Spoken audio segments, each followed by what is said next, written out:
కేంద్రంలో నరేంద్ర మోదీ గారి నాయకత్వంలో బీజేపీ లీడ్ చేస్తున్న ప్రభుత్వం వచ్చి 11 సంవత్సరాలు అవుతుంది.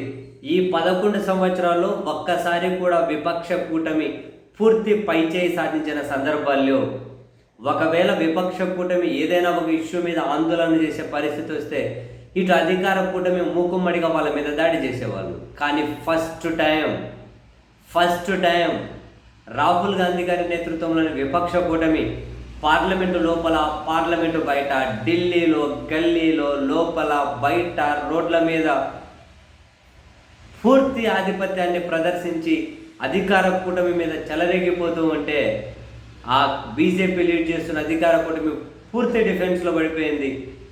కారణం ఓట్ చోర్. ఏ స్థాయిలో దాడి చేస్తున్నారు విపక్ష కూటమి, ఏ స్థాయిలో అటాక్ చేస్తున్నారు అని అంటే, తాజాగా నిన్న ముగిసిన పార్లమెంట్ సమావేశాల్లో కూడా తాజాగా ప్రధాని నరేంద్ర మోదీ గారు లోక్సభలోకి ఎంటర్ అవుతూ ఉంటే,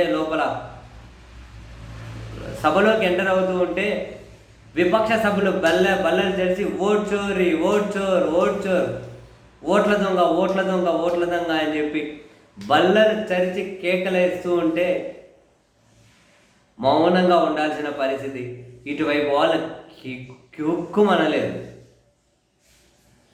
ఓట్ చోర్ అని చెప్పి కేకలేస్తూ ఉన్నారు ప్రధాని సభలోకి వస్తూ ఉంటే. వావ్, కనీసం బీజేపీ దగ్గర డిఫెన్సే లేకపోయింది. ఎలక్షన్ కమిషన్ మన మీడియా సమావేశం పెట్టకుండా బాగుండు, పెట్టి వీళ్ళు మొత్తం పెంట చేశారని బీజేపీ పెద్దలు కూడా బహుశా వాళ్ళ మీద ఆగ్రహంగానే ఉండొచ్చు. పెట్టి అనవసరంగా పెంట చేశారు అని. ఎందుకంటే ఎలక్షన్ కమిషన్ మన మీడియా సమావేశం పెట్టిన తర్వాత మరింత అనుమానాలు, అంతో గింతో అనుమానం లేని వాళ్ళకు కూడా అనుమానాలు ముదిరిపోయాయి. వీడియో ఫుటేజ్ అంటే సుప్రీంకోర్టులో ఏమో కాల్ చేసామంటారు, ఈ మీడియా సమావేశంలో ఏమో అది ఆడవాళ్ళు ఉంటారు కదా, ఎట్లా ఇవ్వాలి వీడియో ఫుటేజ్ అంటారు. ఓటేసి పోయినారు కదా వాళ్ళు. దానికి ఉమెన్ ప్రైవసీకి ఏమైనా సంబంధం ఉందా అంటే,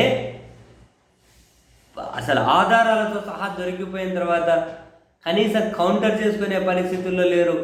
అందుకని విపక్ష సభ్యులు ఓట్ల దొంగ అని సభలోకి ప్రధాని వస్తూ ఉన్నా కూడా వాళ్ళు నినాదాలు ఇస్తూ ఉన్నా ఈ అధికార కూటమి నుంచి రవ్వంత కూడా పూర్తి డిఫెన్స్లో పడిపోయారు. రవ్వంత కూడా కౌంటర్ లేదు.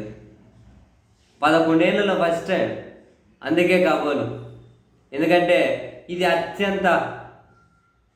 చాలా దారుణమైనటువంటి విషయం. మరి దీన్ని డిఫెండ్ చేసుకునే పరిస్థితి కూడా లేదు. అందుకే కాబోలు ఏం చేయాలో తెలియక మౌనంగా నెట్టుకొని వచ్చేస్తూ ఉన్నారు.